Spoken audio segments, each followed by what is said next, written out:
नमस्कार, मैं हूं वंदना और आइए आपको दिखाते हैं देश प्रदेश की सभी छोटी बड़ी खबरें जो दिन भर बनी रही सुर्खियों में। आज बिग स्टोरी में देखिए, साइबर फ्रॉड और मनी लॉन्ड्रिंग के मामले में प्रवर्तन निदेशालय यानी ईडी ने बड़ी कार्रवाई की। ईडी ने 100 करोड़ रुपए से ज्यादा के अपराध आय से जुड़े कई साइबर क्राइम के मामलों में जांच करते हुए 4 आरोपियों को पकड़ा है। ईडी ने धन शोधन निवारण अधिनियम 202 पीएमएलए के तहत 4 आरोपियों मकबूल अब्दुल रहमान, डॉक्टर काशिफ मकबूल, डॉक्टर महेश मफतलाल देसाई और ओम राजेंद्र पांड्या को गिरफ्तार किया है। हिमाचल प्रदेश के बिलासपुर में मंगलवार शाम को हुए एक दर्दनाक हादसे में 2 मासूम भाई बहन की जान उस वक्त बच गई जब वे खेलने के लिए बस की आखिरी सीट पर चले गए। यह हादसा बिलासपुर के बरंडी के पास बालूघाट भल्लू पुल इलाके में हुआ, जहां भूस्खलन ने मरोतन घुमारवी रूट पर चल रही एक बस को अपनी चपेट में ले गया। इस भयानक हादसे में बस का अगला हिस्सा पूरी तरह चकनाचूर हो गया और 18 यात्रियों की जान चली गई, लेकिन 10 साल की आरुषि और 8 साल के चौरे की जान चमत्कारिक ढंग से बच गई। सिंगर जुबीन गर्ग की पिछले महीने सिंगापुर में मौत हो गई थी। इस मामले में शुक्रवार को उनके 2 निजी सुरक्षा अधिकारियों पीएसओ को गिरफ्तार किया गया है।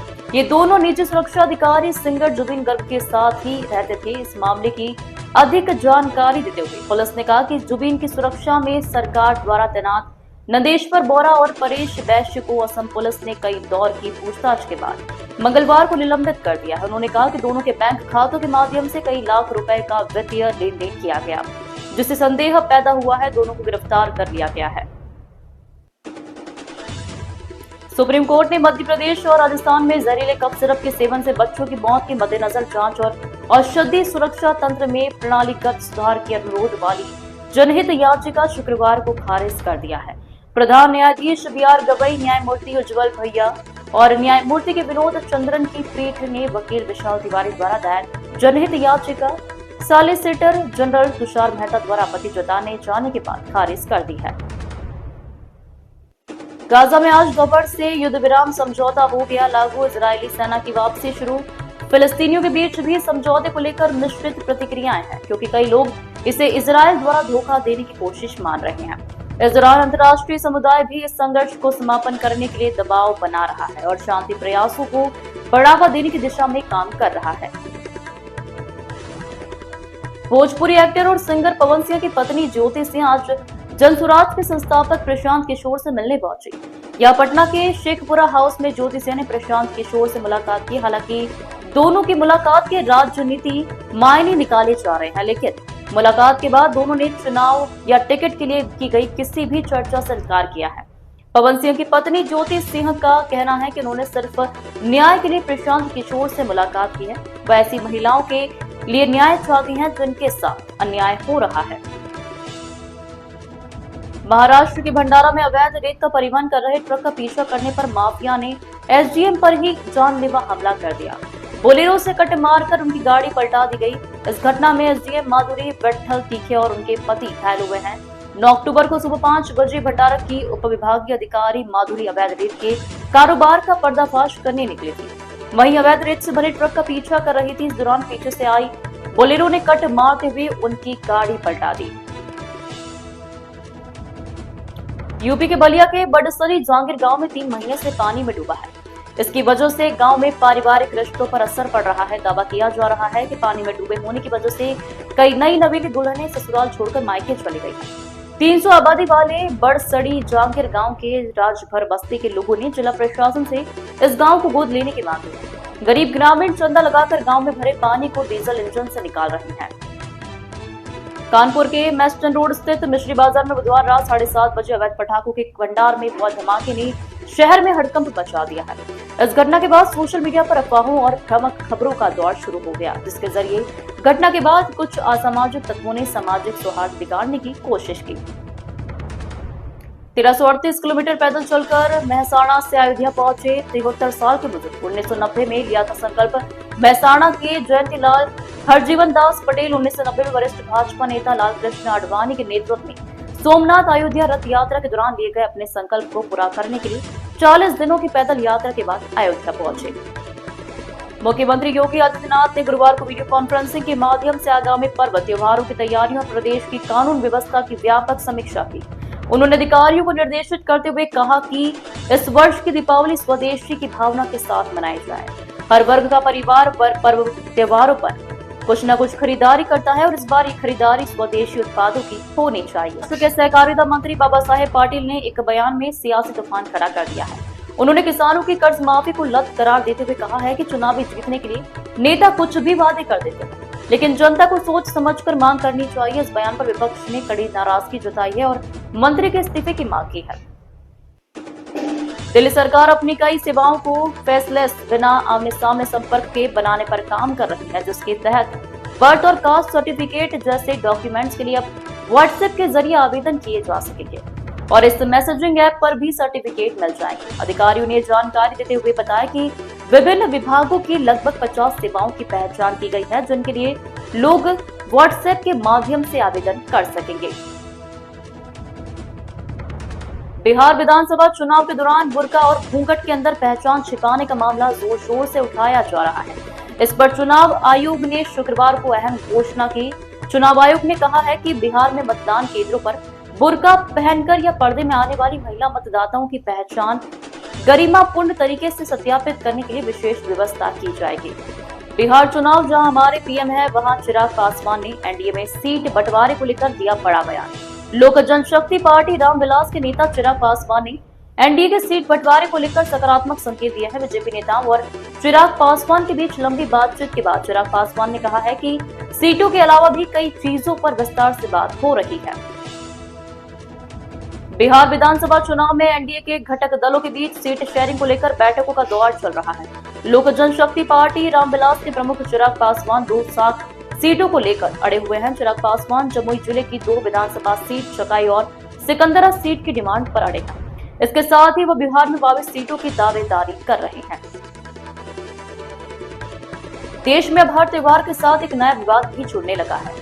मध्य प्रदेश में नवरात्र में गरबा जिहाद का मुद्दा उठा और अब करवा चौथ पर मेहंदी जिहाद पर विवाद शुरू हो गया है। संतों और हिंदू संगठनों की ओर से अपील की जा रही है कि हिंदू महिलाएं अपने हाथों पर मेहंदी लगवाएं तो केवल अपने धर्म के लोगों से ही। निशातपुरा पुलिस ने किया करोड़ों का सोना बरामद, लेकिन इसके पीछे की कहानी बड़ी दिलचस्प है। घर घर जाकर सोना बेचने वाला शख्स सागर ने अपना माल बेचकर भोपाल लौट रहा था। रास्ते में उनसे शराब पी ली और करोड़ों का सोना गाड़ी में छोड़ फुटपाथ पर सो गया। जब उसकी नींद खुली तो सोना गायब था। मध्य प्रदेश के उज्जैन में झाड़ फूक का एक दिल दहला देने वाला मामला सामने आया है। यहाँ एक महिला में भूत प्रेत का साया बताकर उसे लोहे की जंजीरों से पीटा, हथेलियों पर जलती हुई बाती रखकर गर्म सिक्के से कपाल झुलाया। 2.5 घंटे की प्रताड़ना के बाद महिला बेहोश हुई, तब जाकर उसे छोड़ा गया। पीड़ित शादीशुदा महिला को लड़की होने पर उसके पति ने भी यह कहकर छोड़ दिया था कि लड़का चाहिए। झुंझुनू शहर के ward number 56 Rani Sati road स्थित जमात का मोहल्ला में उस वक्त सनसनी फैल गई जब घर के बाहर खेल रही 2.5 साल की बच्ची का अपहरण हो गया। चौंकाने वाली बात यह है कि बच्चे के अपहरण का आरोप उसके पिता पर ही लगाया गया। घटना घर के बाहर लगे सीसीटीवी कैमरे में कैद हो गई है, जिसमें पिता को बच्ची को गोद में उठाकर वहां से जाते हुए साफ देखा जा सकता है। उत्तर प्रदेश में अयोध्या के जना बाजार रोड पर स्थित एक घर में हुए भीषण विस्फोट में एक युवक की मौत हो गई और 2 अन्य गंभीर रूप से घायल हो गए। यह हादसा बीकापुर कोतवाली से लगभग 100 मीटर की दूरी पर हुआ, जिसके कारण 2 मकान पूरी तरह जमींदोज हो गए। आसपास के 3-4 घरों की दीवारों को भी नुकसान पहुंचा है। घायलों को सामुदायिक स्वास्थ्य केंद्र में प्राथमिक उपचार के बाद जिला अस्पताल रेफर कर दिया गया है, जबकि विस्फोट के कारणों का पता लगाने के लिए फॉरेंसिक टीम मौके पर पहुंच गई है। धमाके की चपेट में आने से आसपास के 3-4 घरों की दीवारों में भी दरारें आ गई हैं। इन घरों को भी आंशिक क्षति पहुंची है। घायलों को तुरंत सामुदायिक स्वास्थ्य केंद्र सीएचसी में भर्ती कराया गया है। वहां उन्हें प्राथमिक उपचार दिया गया। उनकी गंभीर स्थिति को देखते हुए सामुदायिक स्वास्थ्य केंद्र से उन्हें जिला अस्पताल रेफर कर दिया गया है। जिला अस्पताल में उनका आगे का इलाज जारी है। दुनिया के सबसे प्रतिष्ठित और चर्चित नोबेल शक्ति पुरस्कार शांति पुरस्कार का ऐलान शुक्रवार को नॉर्वे की राजधानी ओस्लो में होते ही अमेरिका के राष्ट्रपति डोनाल्ड ट्रंप का सपना चकनाचूर हो गया। इस बार का नोबेल पीस प्राइज वेनेजुएला की प्रमुख विपक्षी नेता मारिया कोरिना मचाडो को मिला है। बता दें कि नॉर्वेजियन नोबेल कमेटी हर साल इस पुरस्कार के लिए ऐसे लोगों का या संस्थाओं को चुनती है जो शांति को बढ़ावा देते हैं, देशों के बीच भाईचारे को मजबूत करने और समाज के लिए काम करने में योगदान देते हैं। बता दें कि पुरस्कार हमेशा चौंकाने वाला होता है। नोबेल प्राइज के लिए काफी बेचैन थे ट्रंप। नोबेल पीस प्राइज के लिए अमेरिकी राष्ट्रपति डोनाल्ड ट्रंप पिछले कई दिनों से काफी बेचैन नजर आ रहे थे। ट्रंप ने अपनी विदेश नीति की कुछ उपलब्धियों जैसे शांति समझौते को लेकर खुद की तारीफ की थी, लेकिन नोबेल विशेषज्ञों का पहले ही कहना था कि उनके जीतने की संभावना बहुत कम है। एक्सपर्ट्स का मानना है कि कमेटी आमतौर पर उन लोगों या संगठनों को पुरस्कार देती है जो लंबे समय से शांति के लिए काम कर रहे हैं। पंजाबी बॉडी बिल्डर और एक्टर वरिंदर सिंह घुमान का कल हार्ट अटैक के कारण निधन हो गया था। वो सलमान खान के साथ फिल्म टाइगर 3 में नजर आए थे। वहीं अब फिटनेस इन्फ्लुएंसर एस्टन हॉल की मौत की खबरें सोशल मीडिया पर तेजी से वायरल हो रही है। आइए जानते हैं इस खबर के पीछे की सच्चाई। सलमान खान के साथ फिल्म टाइगर 3 में नजर आने वाली एक्टर और बॉडी बिल्डर वरिंदर सिंह घुमान के निधन ने दोनों पंजाबी और हिंदी इंडस्ट्री चौंका दिया था।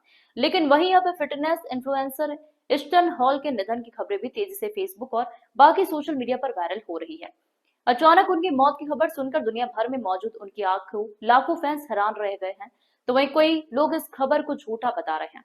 इसलिए हम आपको इस वायरल खबर के पीछे की सच्चाई के बारे में बताएंगे। हरदोई के मल्लावा में उप मुख्यमंत्री ब्रजेश पाठक ने अपने पिता की पुण्यतिथि पर आयोजित विशाल करवा चौथ दंगल प्रतियोगिता का शुभारंभ किया। उन्होंने कहा कि हमारे गांव में दंगल प्रतियोगिता काफी सालों से होता चला आ रहा है, जहां पर पूरे देश के पहलवान आते हैं और हिस्सा लेते हैं। हमारी सरकार लगातार खेलों को बढ़ावा दे रही है। रेसलिंग तो वैसे भी बहुत महत्वपूर्ण गेम है, खेल का बजट दोगुने से अधिक किया गया है। अखिलेश यादव के संविधान खत्म करने के बयान पर कहा कि उनसे पूछिए, समाजवादी पार्टी के लोगों से पूछिए, चाहे न्यायपालिका हो चाहे कार्यपालिका हो, इवेंडम प्रेस की आजादी पर हमला समाजवादी पार्टी के लहजे में ही हुआ है। आज जो हम माननीय उच्च न्यायालय में सीआरपी देखते हैं कि समाजवादी पार्टी की सरकार में ही सीआरपी लगी थी। हाईकोर्ट पर भी हल्ला बोल किया था और प्रेस पर भी हल्ला बोल इन्होंने ही किया था।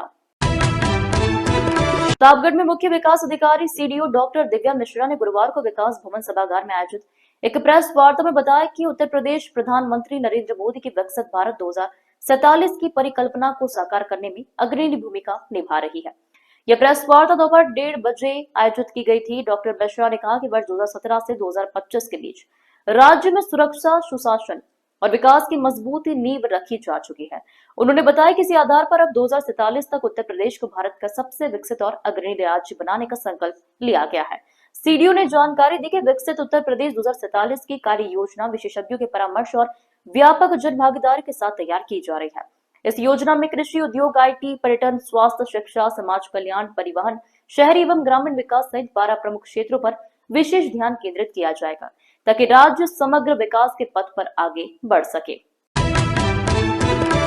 मेरठ में थाना नौचंदी पुलिस और स्वाट टीम की संयुक्त कार्रवाई में 25,000 रुपए के नामी बदमाश सुहेली उर्फ सुहेल को मुठभेड़ के दौरान गिरफ्तार किया गया। पुलिस की जवाबी फायरिंग में आरोपी के पैर में गोली लगी है, जिसके बाद उसे घायल अवस्था में दबोच लिया गया। आपको बता दें, पुलिस नौचंदी ग्राउंड इलाके में चेकिंग कर रही थी। इसी दौरान गांधी आश्रम चौराहे की ओर एक व्यक्ति स्कूटी पर आता दिखाई दिया। पुलिस ने मौके से 315 बोर का तमंचा, एक खोखा कारतूस, एक जिंदा कारतूस और हत्या की वारदात में प्रयुक्त स्कूटी यूपी 15DS 3420 काला रंग बरामद की है। आरोपी की पहचान सुहेली उर्फ सुहेल पुत्र अफसर निवासी इस्लामाबाद गली नंबर 5 थाना लिसाड़ी गेट मेरठ के रूप में हुई है।